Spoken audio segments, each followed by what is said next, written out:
अल्हम्दुलिल्लाह नहमदुहु व नस्तईनुहु व नस्तगफिरुहु व नऊज़ु बिल्लाहि मिन शुरूरि अनफुसिना व मिन सय्यिआति अमालिना मन यहदिहिल्लाहु फला मुदिल्ल लहु व मन युद्लिल फला हादिय लहु व अशहदु अल्ला इलाहा इल्लल्लाह वहदहु ला शरीक लहु व अशहदु अन्न मुहम्मदन अब्दुहु व रसूलुहु अम्मा बाद फ़इन्न खैरल हदीस किताबुल्लाह व खैरल हदी हदी मुहम्मदिन सल्लल्लाहु अलैहि वसल्लम व शर्रल उमूर मुहदसातुहा व कुल्ल मुहदसतिन बिदअह व कुल्ल बिदअतिन ज़लालह व कुल्ल ज़लालतिन फिन्नार।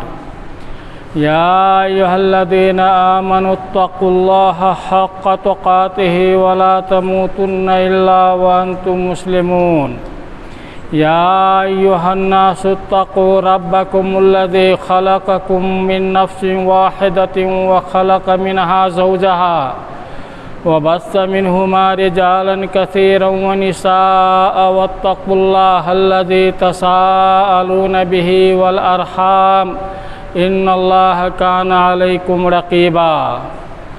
या अय्युहल्लज़ीना आमनुत्तक़ुल्लाह व क़ूलू क़ौलन सदीदा युस्लिह लकुम अमालकुम व यग़फ़िर लकुम ज़ुनूबकुम व मन युतिइल्लाह व रसूलहु फ़क़द फ़ाज़ फ़ौज़न अज़ीमा। वक़ाल अल्लाहु तबारक व तआला फ़ी मौज़िन आखर फ़ी किताबिहिल मजीद बिस्मिल्लाहिर रहमानिर रहीम क़द अफ़लहल मुअमिनून अल्लज़ीना हुम फ़ी सलातिहिम ख़ाशिऊन। हम्द व सलात के बाद कुरान अजीज़ की एक आयत तिलावत की गई जिसमें अल्लाह तबारक व तआला ने फरमाया क़द अफ़लहल मुअमिनून अल्लज़ीना हुम फ़ी सलातिहिम ख़ाशिऊन। यकीनन कामयाबी हासिल कर ली मोमिनों ने। अहले ईमान कामयाब हो गए। कौन अहले ईमान? अल्लज़ीना हुम फ़ी सलातिहिम ख़ाशिऊन, जो नमाज में खुशू इख्तियार करते हैं। और इसके बाद और औसाफ़ और सिफ़ात अल्लाह तबारक व तआला ने मोमिनों की बयान की है। पहली सिफ़त, मोमिनों ने कामयाबी हासिल कर ली तो अल्लाह तबारक व तआला ने फरमाया कि वह अहले ईमान कामयाब हो गए जिन्होंने नमाज में खुशू को इख्तियार किया। नमाज हम पढ़ते हैं, लेकिन क्या हमारी नमाज में खुशू खुज़ू का वजूद है या नहीं, हमें गौर करना पड़ेगा। नमाज में खुशू से क्या मुराद है? खुशू ये दिल और जिस्मानी कैफियत कि जिसके अंदर आदमी दिल से और जिस्मानी एतबार से बिल्कुल मशगूल और मुनहमिक रहे। नमाज के अंदर दिल से और जिस्म से बिल्कुल मुनहमिक और मशगूल रहे। दिल से यकसोई, दिल से मशगूल, इससे मुराद ये है कि नमाज के अंदर अल्लाह तबारक व तआला की खशियत, अल्लाह तबारक व तआला की जलालत व अज़मत का नक्श कायम रखे और बहालत नमाज ख़यालात और वसवसे के हुजूम से अपने दिल को महफूज रखे। ख़यालात, नमाज जब पढ़ते हैं तो बहुत सारे ख़यालात आते हैं और वसवसे पैदा होते हैं। उन वसवसे और ख़यालात को दिल से दूर रखने की कोशिश करें।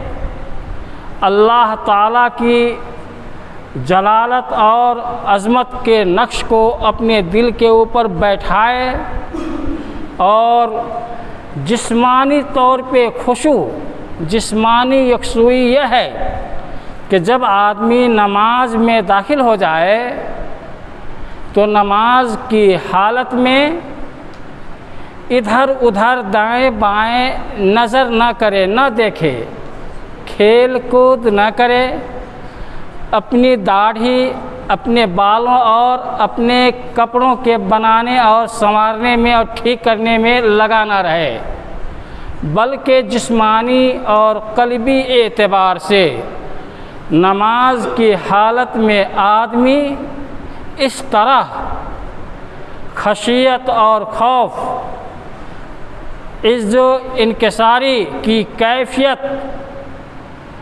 पैदा कर ले, जिस तरह आदमी किसी बादशाह या किसी बड़े आदमी के सामने खड़े होते वक्त किए रहते हैं। बादशाह के सामने और किसी बड़े आदमी के सामने खड़े होते वक्त जो हालत रहती है, उस तरह क्या बल्कि उससे भी ज़्यादा बढ़ कर के अपनी हालत बना ले, क्योंकि बादशाहों का बादशाह अल्लाह तबारक व ताला है। अल्लाह अकबर, सबसे बड़ा है, अल्लाह सबसे बड़ा है और उसके सामने खड़ा होता है। हज़रत अब्दुल्लाह इब्ने उमर रज़ियल्लाहु ताला अन्हुमा अल्लाह तबारक व ताला के इस कौल अल्लज़ीना हुम फ़ी सलातिहिम खाशिऊन कि जो लोग नमाज में खुशू इख्तियार करते हैं के बारे में फ़रमाते हैं कि मैंने सहाबा कराम को देखा कि जब वो नमाज के लिए खड़े होते तो अपनी तमाम तर तवज्जो के साथ अपनी निगाहों को अपनी सजदागाहों के सामने किए रहते।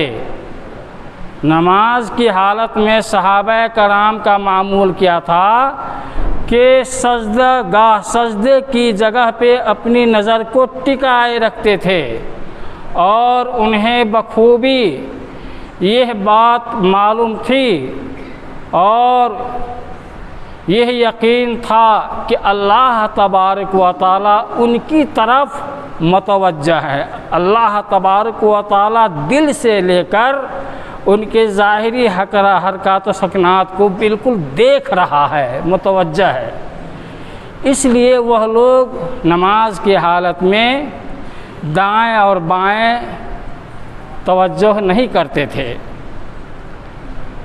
हज़रत अनस रज़ियल्लाहु ताला अन्हु, हज़रत अनस बिन मालिक रज़ियल्लाहु ताला अन्हु जो नबी करीम सल्लल्लाहु अलैहि वसल्लम के खादिम हैं, उन्होंने एक मर्तबा अपने साथियों से कहा कि मैं जिस तरह नबी करीम सल्लल्लाहु अलैहि वसल्लम को नमाज पढ़ते हुए देखा, बेअैनी ही उसी तरह तुम्हें आज नमाज पढ़ाऊँगा और उसमें किसी तरह की कमी और बेशी नहीं करूँगा। इस हदीस के रावी हज़रत साबित बिन असलम अल-बुनानी रहमहुल्लाह कहते हैं कि मैंने हज़रत अनस रज़ियल्लाहु ताला अन्हो को एक अमल जो वह नमाज में करते थे, लोगों तुम्हें वह अमल करते हुए नहीं पाता हूँ। जब हज़रत अनस बिन मालिक रज़ियल्लाहु ताला अन्हु नमाज में खड़े होते और रुकू के बाद जब समी अल्लाहु लिमन हमीदा कह करके खड़े होते तो उतनी देर तक खड़े रहते कि देखने वालों को ये गुमान होता कि शायद वो भूल गए हैं। इसी तरह दो सजदों के दरमियान वो जब बैठते तो उतनी देर बैठे रहते कि देखने वाले समझते कि शायद दूसरे सजदा के लिए वो भूल गए हैं। उतने देर दो सजदा के दरमियान बैठते और रुकू के बाद खड़े होते। भाई और बुज़ुर्गों, यह कैफियत क्या हमारी नमाज़ों में है? ज़ाहिरी कैफियत भी। सवाल यह है कि अल्लाह तबारक व तआला ने उन मोमिनों की तारीफ़ की है जो नमाज में खुशू इख्तियार करते हैं। खुशू क्या है मैंने बयान कर दिया, लेकिन नमाज हम पढ़ते हैं तो खुशू और खुजू कैसे हासिल होगा, कैसे पैदा होगा? तो कुरान और हदीस के अंदर बहुत से ऐसे असबाब और ज़राए बयान किए गए हैं जिन्हें इख्तियार करने से नमाजी अपने नमाज के अंदर खुशू और खुजू को हासिल कर सकता है और पैदा कर सकता है। अगर इन असबाब में से कोई एक सबब भी इख्तियार कर ले तो इंशाअल्लाह वो उसके नमाज में खुशू पैदा हो जाएगा। तो पहला सबब ये है कि नमाज पढ़ने वाला ये नमाज है क्या इसके बारे में सीखे, इसकी फजीलत व अहमियत, हैसियत और मकाम व मर्तबा को समझे कि नमाज है क्या, इसके बारे में सीखे। इसके बाद हर नमाजी को चाहिए कि नमाज में वो क्या कह रहा है, ज़बान से क्या कह रहा है और क्या कर रहा है उसके बारे में समझे। मसलन क़िरात, कोई सूरह पढ़ रहे हैं और सबसे पहले हम में से हर कोई सूरह फातिहा पढ़ते ही हैं। सूरह फातिहा और इसी तरीके से नमाज में सूरह फातिहा पढ़ने से पहले सुबहानका या अल्लाहुम्मा बाइद बैनी जो भी दुआ सूरह फातिहा पढ़ने से पढ़ते हैं वो, और नमाज के अंदर जितनी दुआएं हैं वो दुआ और अज़कार के मानी और अल्फाज के ऊपर गौर करिए कि जो हम पढ़ते हैं उन अल्फाज का माना क्या है, जो दुआएं हम पढ़ते हैं उन दुआओं का मतलब क्या होता है, उनको सीखे, उनको समझे, दुआ के माना और मतलब को समझे। तोते के तरह रटी हुई बातों को दोहराने और धर धराने से काम नहीं चलेगा, नमाज में खुशू पैदा हो ही नहीं सकता है। इसलिए चाहिए कि हर नमाजी जो भी सूरह पढ़ रहा है और याद है उस सूरह के माना मतलब तफसीर को समझे और जो भी दुआएं पढ़ रहा है उन दुआओं के माना मतलब को जो है वो समझे। और फिर इसके बाद नमाज के अंदर जब वो खड़ा हो तो इस इबादत के ज़रिए वो ये समझे कि हम अल्लाह तबारक व तआला से बिल्कुल सट गए हैं, करीब हो गए हैं, सरगोशी कर रहे हैं, अपनी बातों को पेश कर रहे हैं और अल्लाह तबारक व तआला से गुफ्तगू कर रहे हैं और गुफ्तगू का मौका मिला हुआ है।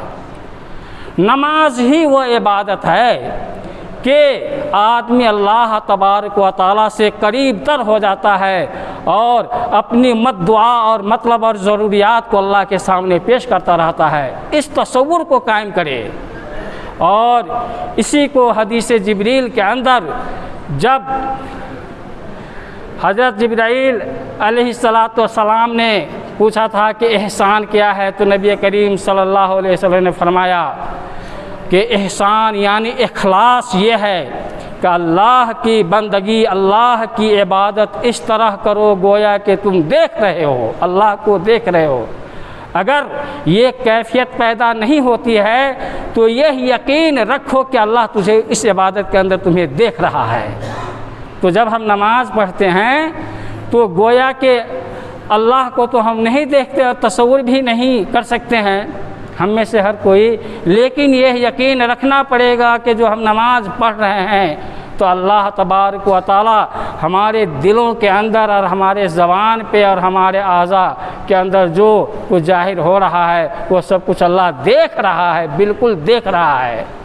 तो भाई और बुज़ुर्गों, अगर ये कैफियत पैदा हो जाए तो हर नमाजी अपनी नमाज के लज्जत और मिठास को पा सकता है, नमाज की लज्जत और मिठास को पा सकता है। और नबी करीम सल्लल्लाहु अलैहि वसल्लम ने इरशाद फरमाया है कि नमाज मेरी आँखों की ठंडक है। भाई और बुज़ुर्गों, हम में से किसी को ये एहसास है कि आँखों की ठंडक है?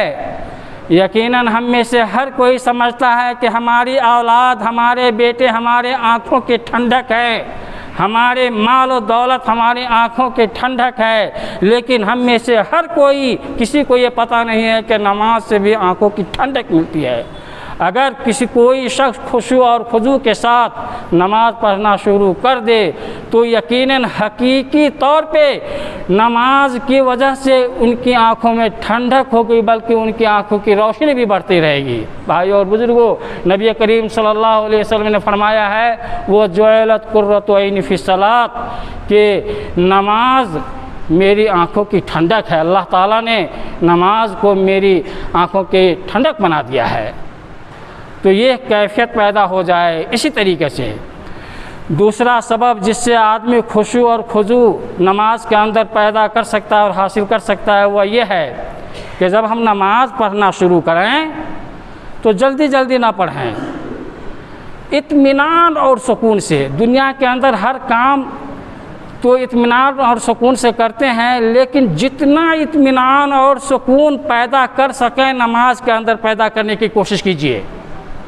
इत्मीनान और सुकून, बिल्कुल इत्मीनान और सुकून, जल्दबाजी नहीं, हड़पट और धरपट और ये नहीं, बिल्कुल नहीं, बिल्कुल इत्मीनान और सुकून से।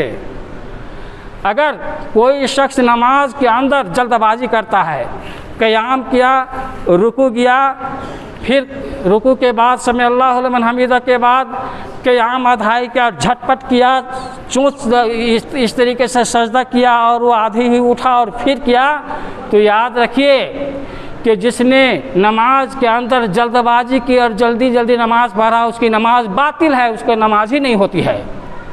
जब तक इत्मीनान व सुकून और एतदाल के साथ एतदाल कायम न हो नमाज में, वह नमाज ही नहीं होती है। बल्कि नबी करीम सल्लल्लाहु अलैहि वसल्लम ने चोरों में उस चोर को सबसे बुरा चोर कहा है जो नमाजी में चोरी करता है। सही इब्न खुज़ैमा के अंदर और इमाम हाकिम ने इस हदीस को रिवायत किया है, और इब्न माजा वगैरह ने और अल्लामा अलबानी ने इसे हसन कहा है कि नबी करीम सल्लल्लाहु अलैहि वसल्लम ने इरशाद फरमाया, इन्ना अस्वान नासे सरक़तन अल्लज़ी यसरिक़ु मिन सलातिही। क़ालू या रसूल अल्लाह कैफ़ यसरिक़ु मिन सलात? क़ाल अल्लज़ी ला युतिम्मु रुकूअहा वला सुजूदहा औ क़ाल ला युक़ीमु सुल्बहु फिर रुकूअ व सुजूद। नबी करीम सल्लल्लाहु अलैहि वसल्लम ने फरमाया कि चोरों में सबसे बुरा चोर वह चोर है जो नमाज में चोरी करता है। सहाबा कराम ने सवाल किया, अल्लाह के रसूल सल्लल्लाहु अलैहि वसल्लम, आदमी नमाज में कैसे चोरी करता है? नमाज भी पढ़े और चोरी करे, वो नमाज में चोरी कैसे करता है? तो नबी करीम सल्लल्लाहु अलैहि वसल्लम ने फरमाया कि नमाज में चोर वह चोरी करता है, वह चोर है जो रुकू और सजदा को इत्मीनान से नहीं करता है, रुकू और सजदा को मुकम्मल नहीं करता है। या आपने फरमाया कि जो रुकू और सजदे की हालत में अपनी कमर और पीठ को सीधे और बराबर नहीं रखता है, वो नमाज का चोर है और वो सबसे बुरा चोर है। बल्कि दूसरी रवायत के अंदर है, हज़रत अबू अब्दुल्ला अल-अशअरी अश-शामी रहमहुल्लाह फरमाते हैं कि नबी करीम सल्लल्लाहु अलैहि वसल्लम एक मरतबा सहाबा कराम के साथ नमाज़ पढ़े और उन्हीं के साथ बैठ गए। एक आदमी आया और नमाज़ पढ़ना शुरू कर दिया। वो नमाज़ पढ़ने वाला आदमी ऐसा था कि रुकू में जाए, रुकू से सर उठाए, झट से जो है वो सजदा करे और सजदा से उठे, देर तक ना बैठे और झटपट सजदा करे, झटपट जो है रुकू करे। नबी करीम सल्लल्लाहु अलैहि वसल्लम ने फरमाया कि देखो इस नमाजी को, देखो वो इस तरह नमाज में चोंच मारता है जैसे कौवा चोंच मार रहा हो। वो नमाज में इस तरह चोंच मार रहा है जैसे कौवा चोंच मार रहा हो। अल्लाह की कसम, नबी करीम सल्लल्लाहु अलैहि वसल्लम ने फरमाया, कसम है उस जात की जिसके हाथ में मोहम्मद की जान है, अगर वह इसी तरह नमाज पढ़ते हुए मर जाए तो मेरे मज़हब के ऊपर इसकी मौत नहीं हुई, वो मुसलमान होकर के नहीं मरा।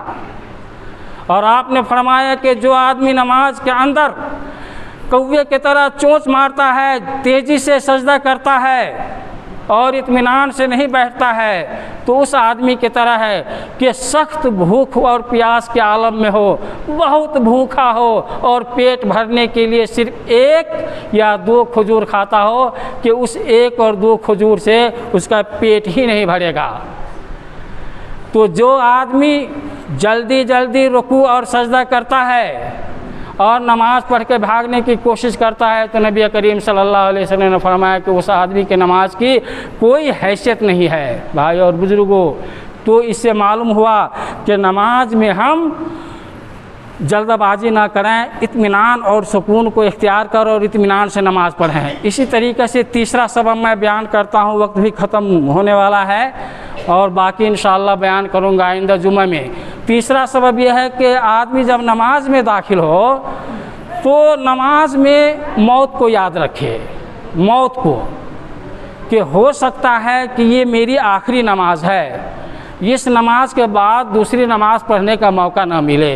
यकीनन अगर कोई नमाजी नमाज के अंदर अपनी मौत को याद रखते हुए नमाज पढ़े और ये समझे कि इसके बाद हो सकता है कि नमाज पढ़ने का मौका ना मिले, इस जुमा के बाद असर का वक्त ना मिले, असर के बाद मगरिब का ना मिले, और ऐसा होता भी है भाई और बुज़ुर्गों। और आजकल तो आदमी टेंशन के शिकार होकर के अचानक मर भी जाते हैं।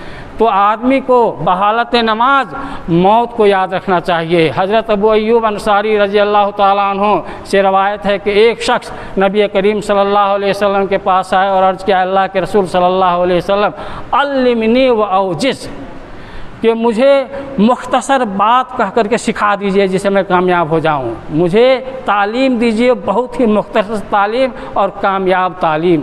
तो नबी करीम सल्लल्लाहु अलैहि वसल्लम ने फरमाया, एजा कुमता फ़ी सलातिका फ़सल सलात मुअद्दिन, जब तुम नमाज़ पढ़ना शुरू करो तो आखिरी रुखसत करने वाली से नमाज़ पढ़ो, यानी आखिरी नमाज तस्वुर करो कि मेरा अंतिम ही नमाज है।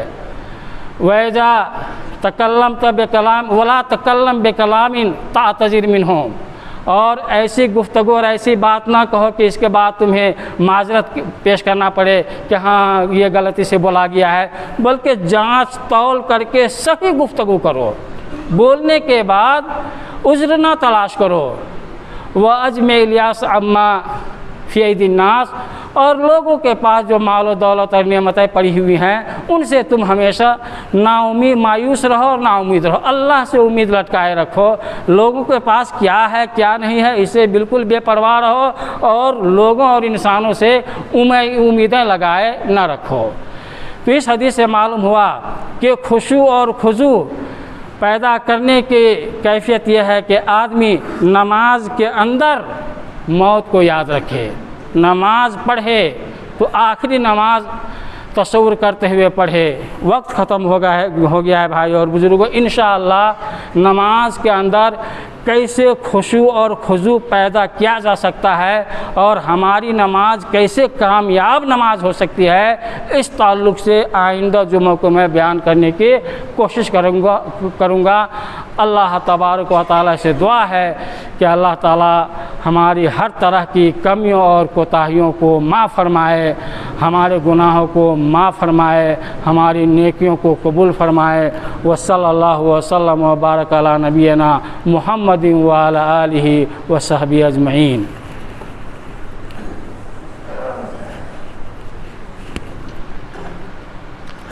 अल्हम्दुलिल्लाह नहमदुहु व नस्तईनुहु व नस्तगफिरुहु व नऊज़ु बिल्लाहि मिन शुरूरि अनफुसिना व मिन सय्यिआति अमालिना मन यहदिहिल्लाहु फला मुदिल्ल लहु व मन युद्लिल फला हादिय लहु व अशहदु अल्ला इलाहा इल्लल्लाहु वहदहु ला शरीका लहु व अशहदु अन्ना मुहम्मदन अब्दुहु व रसूलुहु। अम्मा बाद, इन्नल्लाहा व मलाइकतहु यसल्लूना अलन नबी या अय्युहल्लज़ीना आमनू सल्लु अलैहि व सल्लिमू तस्लीमा। अल्लाहुम्मा सल्लि अला मुहम्मदिन व अला आलि मुहम्मदिन कमा सल्लैता अला इब्राहीम व अला आलि इब्राहीम इन्नका हमीदुम मजीद। अल्लाहुम्मा बारिक अला मुहम्मदिन व अला आलि मुहम्मदिन कमा बारकता अला इब्राहीम व अला आलि इब्राहीम इन्नका हमीदुम मजीद। इबादल्लाह रहमुकुमुल्लाह, इन्नल्लाह यअमुरु बिल अदल वल इहसान व इताइ ज़िल क़ुरबा व यनहा अनिल फ़हशाइ वल मुनकर वल बग़yi यअज़िकुम लअल्लकुम तज़क्करून। उज़्कुरुल्लाह यज़्कुरुकुम वदूहू यस्तजिब लकुम वलज़िक्रुल्लाहि तआला औला व अकबर।